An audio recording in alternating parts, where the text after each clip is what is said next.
Fixez.com bringing you another video today, working on a Samsung Galaxy S5. In today's video, we're going to show you the steps necessary to remove and replace the display assembly on your S5. Before we get started with our disassemble, let's review our suggested tools. A spudger, fine-tipped curved tweezers, plastic opening tools, precision knife set. Taking a look here at a brand new S5, we're going to begin our entry with the plastic opening tool and finding the notch in the back cover, releasing the clips all the way around the perimeter until that back cover comes off. Let's go ahead and pick up the battery and remove it from the phone here. At this time, you're going to want to remove your SIM card as well as your micro SD card, as they're readily available right here. Access to our S5 internals is somewhat different from previous versions, the S3 and S4, as the S5 is built up under the display assembly. We're going to bring in our heat gun or blow dryer at this time to begin heating up the adhesive to soften it up to see if we can go ahead and lift the display assembly and access the internals.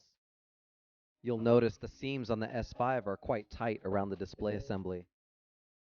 We use the precision knife kit with the flat blade to begin our entry under the display assembly to cause as little damage as possible. Once you've begun that separation with the precision knife, we've then followed up with either a triangle opening tool or a plastic opening tool to continue around the perimeter.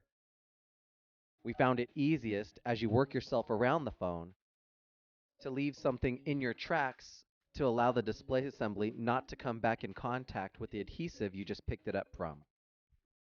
Quite a bit of patience is needed to pick up the display assembly without causing damage to it, as well as the use of additional heat to keep the adhesive softened up until you lift the display assembly completely. You can see here that we've released the sides around the entire display, showing a small gap here, allowing us access to use the flat side of our spudger to address the adhesive that's on the back of the LCD towards the center of the phone.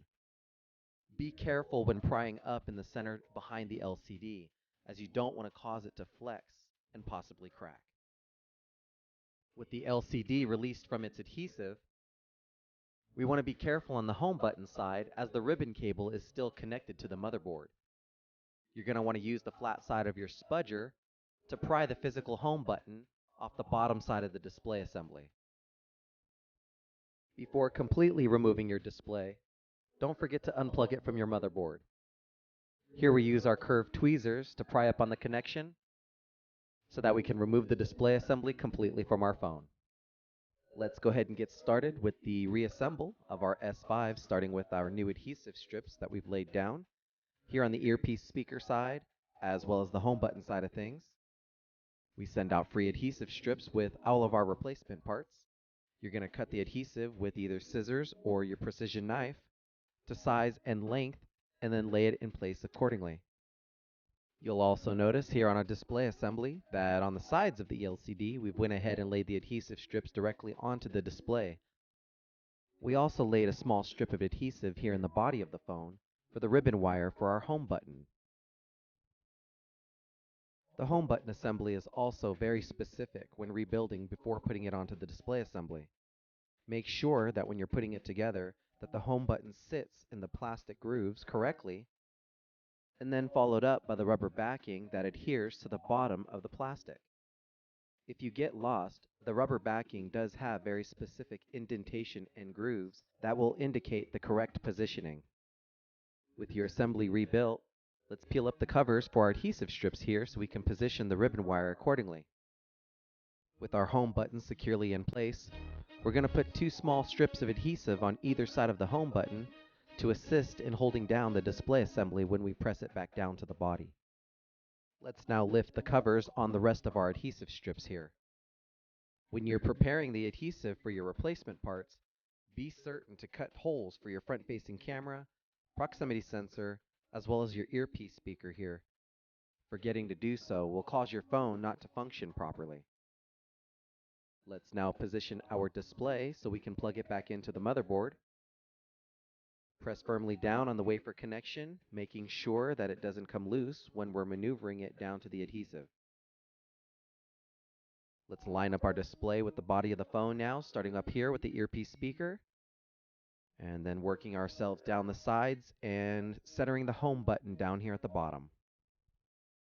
Press our new display firmly down around the perimeter of the phone. We like to use a little bit of heat here to soften up the adhesive to set it in properly. Once you feel like the display is securely in its new adhesive, we're now in our home stretch to rebuild the back of our phone here. Don't forget to install your SIM card and micro SD cards here in the slots. We can now reinstall our battery, putting on the rear case here and snapping the clips all the way around the perimeter. And then we can power the phone on, checking for full functionality. And there you have it, another successful repair by Fixez.com. All of the parts and tools you've seen today in this video are available at www.fixez.com. Don't forget to subscribe to our YouTube channel, like us on Facebook, and follow us on Twitter.